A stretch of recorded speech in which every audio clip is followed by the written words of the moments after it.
Today we will be studying the range of motion for dorsiflexion of the ankle. We're going to put the goniometer, the fulcrum is going to be on the lateral malleolus, and the stationary arm is going to be parallel up the fibula. The movable arm will be parallel with the fifth metatarsal. I'm going to ask my patient if he could please lift his toes to his face for dorsiflexion, keeping that parallel on this all level. He has approximately 15 degrees.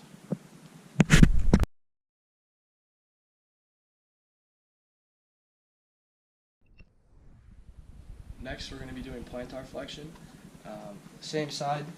The placement is going to be the same. Fulcrum on the lateral malleolus, stationary arm up the fibula, and the movable arm parallel to the fifth metatarsal.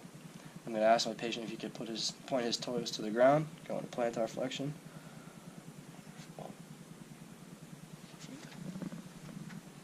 And that is about 62 degrees.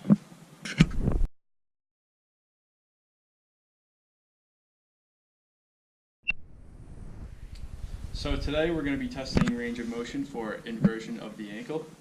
So in doing such, our fulcrum is going to be in between the lateral and medial malleoli, which you can palpate right here and here. So right in this area, our stationary arm we're going to put on the tibial crest in line here, and our movable arm we're going to put in line with the second metatarsal of the foot. So in doing such, we can line up here in between the medial and lateral malleoli and tibial crest right here with the stationary arm, and I will ask my patient now to invert his foot, and we will keep the movable arm in line with the second metatarsal, and he has about 22 degrees of movement, which is out of normal range of motion, so our patient here is below range of motion for inversion of the foot.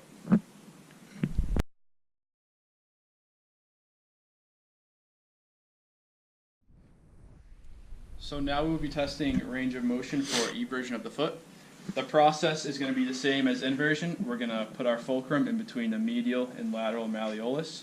Our stationary arm is going to be in line with the tibial crest, and our movable arm will be in line with the second metatarsal of the foot.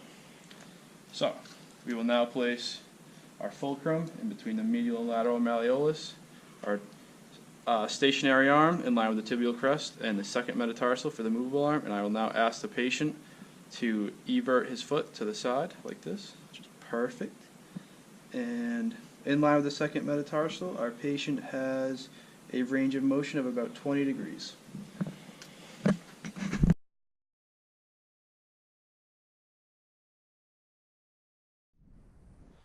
Now we'll be doing manual muscle testing of the soleus muscle. I'll have my patient lay prone, and I'll have him flex at a 90-degree angle at the knee joint.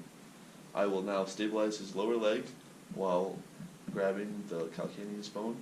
I will have him go into plantar flexion, and I will resist and try to force him into dorsiflexion. It's really good to go. My patient has sufficient range of motion and is able to fully resist my resistance.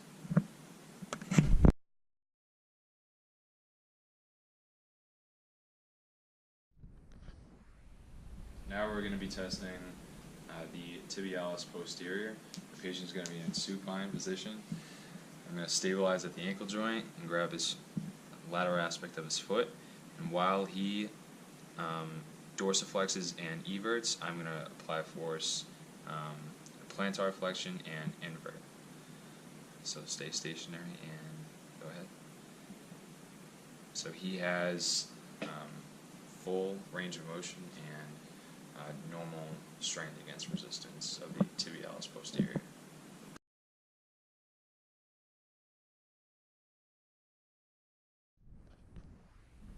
Next, we're going to be testing the fibularis longus and brevis of the anterior lower leg. The patient's going to be in supine position. I'm going to again stabilize the ankle and palpate the medial aspect of his foot. My patient is going to attempt a plantar flexion and inversion while I apply resistance in the dorsiflexion eversion direction. So neutral position, and go ahead.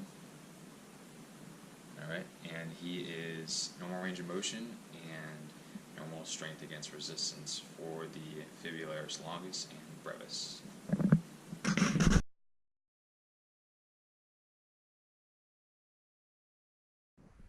Now we'll be doing manual muscle testing of the tibialis anterior. To do so, I will have my patient lay flat on his back. I will stabilize around the heel, and what I'll be doing is putting my patient into plantar flexion as well as eversion. So, what my patient will do to resist is by going into dorsiflexion and inversion. I will now apply resistance. Good. So my patient has a good range of motion and is able to fully resist when I apply a force in the plantar and eversion direction.